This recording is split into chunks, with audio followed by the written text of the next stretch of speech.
Karong buntaga atong makauban ang nagpasiugda sa gikahinamang Bispop 2022 sa tinguha nga makakaplag og bag-ong mga artists. Busa let's all welcome Mr. Jude Gitamondo.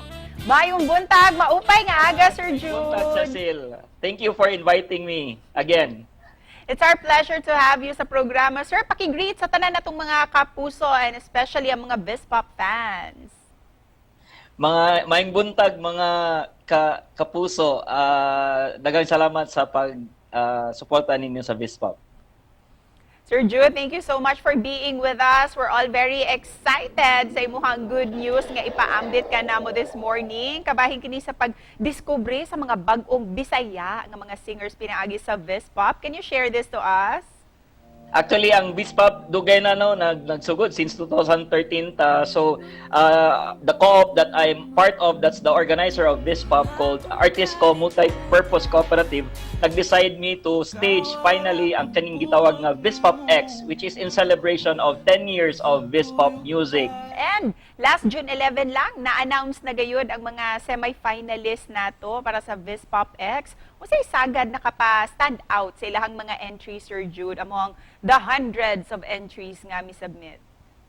Actually, kung paminawon ni mo mga kanta, maduog ni mo ang naagian yun sa mga songwriters sa past 2 years. Di ba, doon na tayo kakulian personally and as a country. So, and sakto jud ka Sir Jude, di gayo di kalimod sir nga daghan gayud tang mga maayo nga mga Bisdak artists. Busa, unsay tinguha ninyo sir niining kompetisyon nato sa Bispop X?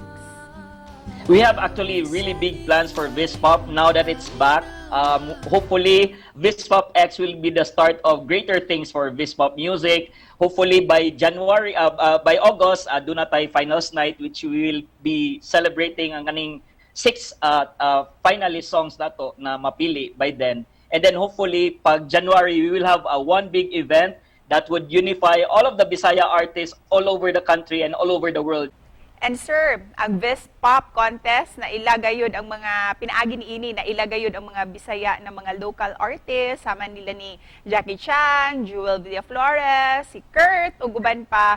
Unsay gipangita ninyo karon sir sa mga local artists to be the grand winner?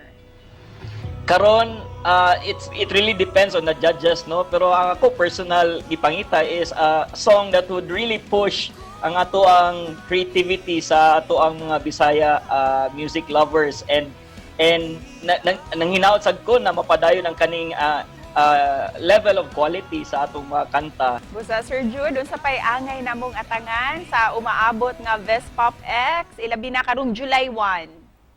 Yes, hopefully everyone will support.